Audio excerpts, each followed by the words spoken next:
Hello, I don't have an intro, and you have 16 days left before you start seeing 20 years ago on YouTube videos.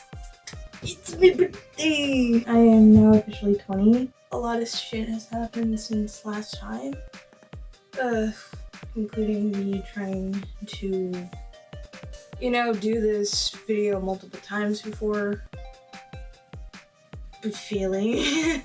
Today's video is going to be me talking about the 20 movies I want to see before I turn 21. It was originally supposed to be 20, this was supposed to be last year's, but I'm not good with time crunch things, and it turned into a time crunch thing. Basically, I'm giving myself a year to do this. I mean, it's only 20 films, so it should be fine. Sometimes that could be a month's worth of films, sometimes it's 3 months. Who cares? So some of these films are films that I own, just because I bought them and it seemed interesting. And by some of them, I mean 2 of them. And most of them are foreign films. By the literal definition, as most of these are American-made films. This isn't even going in the particular order, this is one to get my eyes.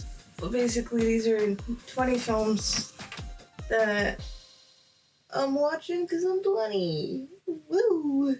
So, I'm gonna first start with the ones I own. 500 Days of Summer and Juno.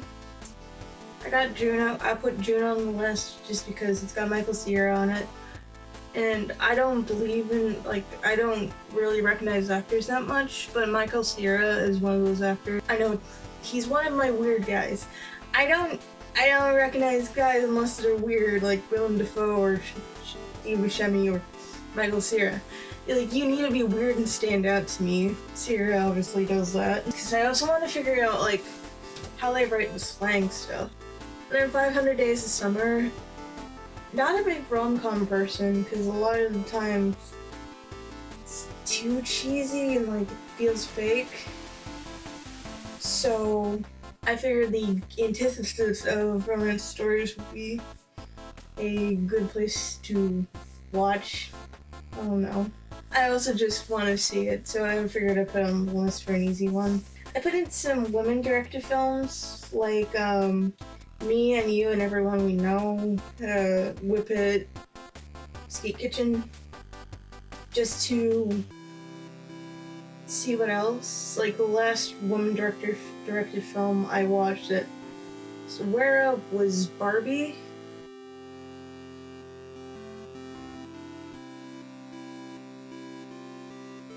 And as a woman director myself, or hopes to be one, I would like to look stupid. I would like to see what else people have done. Speaking of directors, Eraserhead's on here. I could have put Twin Peaks, but Eraserhead, I think that's the one I wanted to see starting out. I know my friend Cowpoke just watched Twin Peaks, so I could have put that one too, but Eraserhead just speaks to me more from what I know about it. There's a lot of coming-of-age stuff, like Diner in America, Ghost World, the pre-mentioned Juno. Oh yeah, Moonlight's on here. The only real foreign film that's in here is House. I mean, technically speaking, I believe all of these are foreign, just because all of these are almost all of these are American. Oh wait, House and The Cabinet of Dr. Calamari. That one's also, that's German impressionistic, so yeah. Then you have some ones that are heavy hitters that I really want to see, like Fight Club, Paris, Texas, The Shape of Water, Moonlight. Then you have Real Life, which I put because For like it's apparently demonstrates perfectionism really well, according to the review I've seen of it. Kind of a review. It was mentioned by Turmeric Tariq. Then I think the only one I haven't mentioned yet is Freaks and Love Witch around here, just because I'm curious about those two, because I've heard good things about it.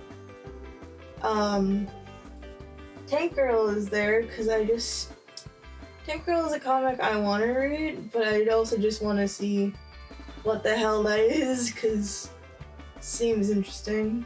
The Curveball modern movie came out 5 years ago, No Man's Land, which is just, it seems like a story I would enjoy, so I'm putting it on just to see it.